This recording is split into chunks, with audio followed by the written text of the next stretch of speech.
لا انت ابتديتي تسافري لوحدك خالص يا يارا وانت صغننه قوي. دي حقيقه. 16 كنت صح. وحكيتي لي انك اول سفريه فرنسا. فرنسا، وخدتي ماما مضت لك على الموافقه. على الموافقه في السفاره وهي مش عارفه هي بتعمل ايه، صح؟ كلمتها. كنت عايزه اعمل فيزا اوروبا على فكره، في الوقت ده كان صعب حد ياخد الفيزا. وانا كنت صغيره ورايحه لوحدي بعمل فيزا. هنحط معلقه زيت بس عشان السمكه ما تلزقش. اوكي. ايوه. فانا كنت صغيره ورايحه لوحدي اعمل فيزا، عملت كل الاجراءات يعني اللازم، وطلعت حاجات من المدرسه وكده. وايه، وظبطت مع الراجل ورحت رايحه على الميعاد.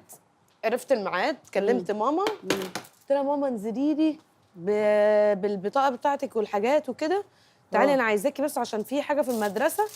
هنروح عند الاداره وكده، وعايزاكي ايه بس تمضي لي. فنزلت استنيتها عند المدرسه وخدتها ورحت ايه المبنى بتاع القنصليه. الفرن بقى على طول كده. شفتي؟ الله، ايه السهوله دي. وبعدين ايه، رحت جايباها ورحت حطها قدام الامر الواقع.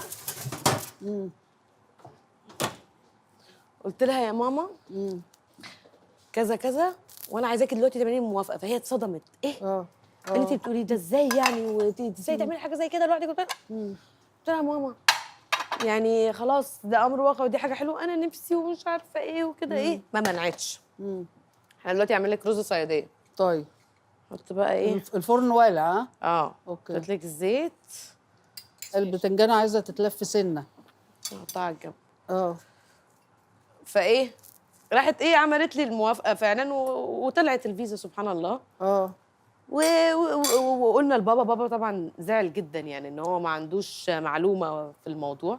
وهي تقبلت انك مسافره لوحدك؟ تقبلت الموضوع لان قالت لي انا عايزاكي تسافري وعايزاكي تكتشفي وتشوفي وتقابلي مواقف لوحدك وشوفي انت هتعرفي تعتمدي على نفسك ولا لا. لان هي طول الوقت كانت حابه ان انا ادرس بره، اعمل حاجه، اعتمد على نفسي. دايما تحب اللي هي تشوف المدارس الداخلي اللي هم بيطبخوا وينظفوا يعتمدوا على نفسهم. مامتي بتحب الحاجات دي. برضه بحب الستات اللي بتفكر كده قوي. بتحب كده جدا.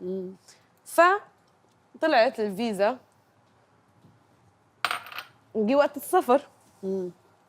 فانا عايزه فلوس. حجزت لي تيكت الطياره. فانا عايزه فلوس. فادت لي مبلغ صغير جدا وانا رايحه 5 ايام. وبجد ما اعرفش اي حاجه هناك، وما كانش فيه برضو السوشيال ميديا قوي يعني زي دلوقتي. فانا عايزه فلوس، فادتني مبلغ صغير. فقلت لها طب انا ده هاكل واشرب بيه ولا هسكن بيه ولا هعمل ايه؟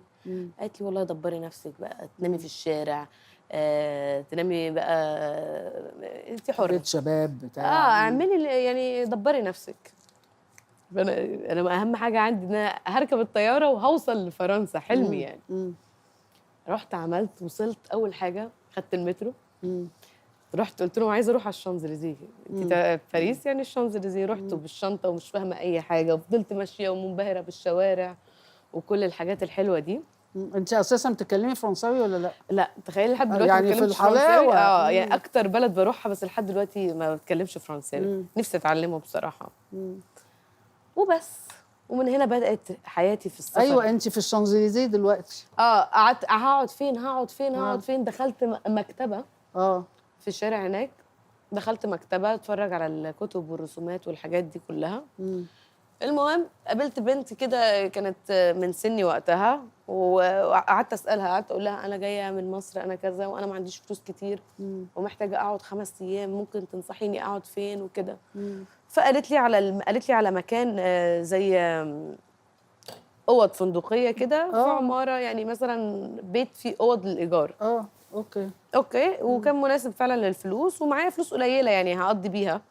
قلت ماشي، وطلعت وحطيت شنطتي، والبنت دي اتعرفت عليها وبقت صديقتي وبتقول لي يعني اعمل ايه. قعدت هناك. فانا اول يوم عايزه اروح اشوف برج ايفل. طبعا عايزه اشوف برج ايفل عامل ازاي. فعاده الناس بتروح بالنهار يعني كسياح امن. فانا عقبال ما خلصت الرحله دي كلها ورحت، فكانت الدنيا ليلت. وانا فلوسي معايا فلوس يعني على القد. المهم رحت هناك، رحت عند برج ايفل وشفته واتفرجت وانبهرت وكل ده تمام. المهم ايه، جيت وانا راجعه مش قادره امشي، انا رحت مشي سوا وانت راجعه مشي بعيد جدا. ففي العجله اللي شبه التوك توك كده، بس هي عجله عارفاها؟ اسمها الريكشا، كانوا بيسموها ما اعرفش اسمها ايه بصراحه. مش هناك، بس هي اصلها اسمها الريكشا في الهند باين. اللي هي حد سايق العجله وانت قاعده في حنطور ورا كده. بالظبط. فركبتها وقلت له على الحته اللي انا فيها ووصلني عندها. خدني من طريق من ورا ضلمه كحل، قلت يمكن عشان الدنيا ليلت. فضل ماشي، ده في اول يوم بسم الله الرحمن الرحيم كده. فضل ماشي فوقف، راح نازل فاتح لي قصافه كده. عارفه القصافه اللي فيها زي سكينه صغيره كده. راح قال لي يا بمعنات هاتي الحاجات اللي في شنطتك. كنت لابسه كده ويست باج، شنطه وسط كده صغيره. وانا اساسا كنت انا انصح منه، لان انا خبيت فلوسي تحت المرتبه قبل ما انزل. برافو. فما خدتش معايا الا 10 يورو، يعني يا دوبك قد المشوار ولو هشرب حاجه في الطريق وخلاص. نصحة. وجايب والاكل وجايبه معايا بسكوت وحاجات وكده يعني. المهم انا كنت انصح منه وما خفتش لانه ماسك لي قصافه بجد، بس هو فكره ان هو واخدني في حته ضلمه وانا في بلد ومفروض اعتمد على نفسي وارجع سليمه. فدي كانت مسؤوليه. المهم رحت قلت له ما معيش، ورحت فاتحه له الشنطه ما معيش حاجه اصلا، هو صباع روج وال10 يورو، رحت مديها له.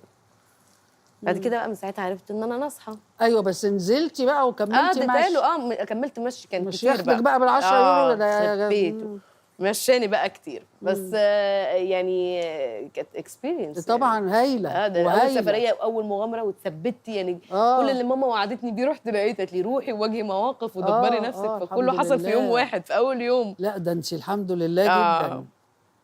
بس مش عايز اعرف من كام سنه يعني، بس عشان مستوى الشر بره يعني في تنامي مستمر، فده مثلا كان من 5 6 مش سنين امان مثلا. يعني لازم تبقي واخده بالك، وفي اماكن معينه ما تروحهاش بعد وقت معين مهما كانت. طب وفي ايطاليا حصل لك ايه؟